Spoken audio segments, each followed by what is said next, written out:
ఇక ఉత్కంఠగా సాగినటువంటి ఏదైతే జూబ్లీ హిల్స్ ఉప ఎన్నిక కీలకమైనటువంటి పోలింగ్ ప్రక్రియ ఇప్పటికే ప్రారంభమైంది. ఓటర్లు తమ ఓటు హక్కును వినియోగించుకునేందుకు పోలింగ్ కేంద్రాలకు బారులు తీరుతున్నారు. దీంతో పోలింగ్ కేంద్రాల వద్ద ఒక సందడి వాతావరణం నెలకొంది. ఉదయం నుంచి కూడా దాదాపు ఉదయం 7 గంటలకే పోలింగ్ ప్రారంభమైంది.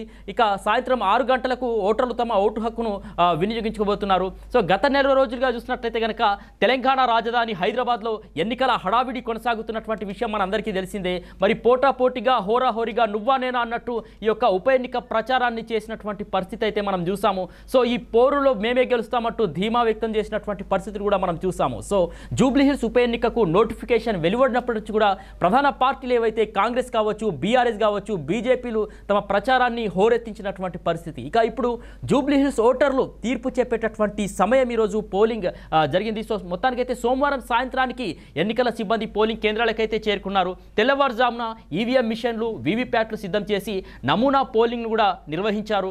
ఇక జూబ్లీ హిల్స్ పోటీలో నిలిచినటువంటి అభ్యర్థులు ఓటు హక్కును కూడా వినియోగించుకున్నారు. ఇక వారి ఎదుటే ఈవీఎం పనితీరును కూడా పరిశీలించినటువంటి పరిస్థితి. సో అంతా సరిగ్గా ఉందని నిర్ధారించుకున్న తర్వాతే పోలింగ్ ప్రక్రియనైతే ప్రారంభించారు అధికారులు. సో ఇక్కడ ప్రధానంగా ముస్లిం ఓట్లు కూడా చాలా కీలకంగా మారబోతున్నాయి జూబ్లీ హిల్స్ ఉప ఎన్నికకు సంబంధించి. మరి ముస్లింల తీర్పు ఏ విధంగా ఉండబోతుంది, మైనారిటీలకు సంబంధించినటువంటి ఆ ఓట్లు ఎటువైపు పడబోతున్నాయి అనేది కూడా ఇక్కడ మనకు ఆసక్తిగా మారిందని చెప్పుకోవాలి. జూబ్లీ హిల్స్ అసెంబ్లీ పరిధిలో మొత్తం చూసినట్లయితే 407 పోలింగ్ కేంద్రాలను అయితే ఏర్పాటు చేశారు. ఇందులో చూసినట్లయితే 226 పోలింగ్ కేంద్రాలు సమస్యాత్మకమైనవిగా కూడా అధికారులు గుర్తించారు. ఇక అక్కడ ఎలాంటి ఘటనలు, ఎటువంటి అవాంఛనీయ సంఘటనలు చోటు చేసుకోకుండా కూడా ప్రత్యేకంగా బందోబస్తు ఏర్పాటు చేశారు. మొత్తం 1761 మందికి పైగా పోలీసులతో పాటు కేంద్ర బలగాలతో కలిపి మొత్తం 2000కు పైగా పోలీసులు అక్కడ మోహరించినటువంటి పరిస్థితి. ఇక పోలింగ్ సజావుగా సాగేందుకు పోలీసులు కూడా అక్కడ సంసిద్ధంగా ఉన్నారు. పోలింగ్ కేంద్రాల సమీపంలో 144 సెక్షన్ కూడా విధించారు.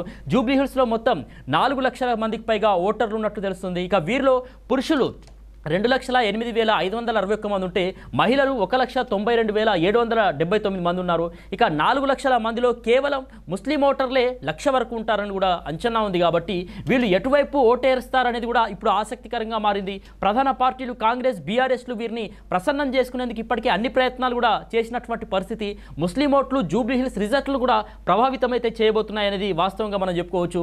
ఇక ప్రధాన పార్టీలు బలమైనటువంటి అభ్యర్థులను బరిలోకి దింపాయి. కాంగ్రెస్ నుంచి నవీన్ యాదవ్ పోటీ చేస్తున్నారు. ఇక ఈయన పలుమార్లు జూబ్లీ హిల్స్ అసెంబ్లీకి పోటీ చేశారు.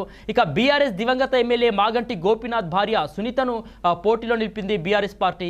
ఇక బీజేపీ చూసినట్లయితే లంకల దీపక్ రెడ్డిని జూబ్లీ హిల్స్ ఉప ఎన్నిక పోటీలో నిలిపింది. ఇక ఇతర పార్టీలు ఇండిపెండెంట్ అభ్యర్థులు కలిపి మొత్తం 58 మంది జూబ్లీ హిల్స్ ఉప ఎన్నికల్లో పోటీ చేస్తున్నారు. ఇక పోలింగ్కు సంబంధించి ఈరోజు పోలింగ్ జరిగిన తర్వాత 14వ తారీఖు భవితవ్యం అంటే నవంబర్ 14వ తారీఖు ఎన్నికకు సంబంధించినటువంటి ఫలితాలు అయితే వెలువడబోతున్నాయి.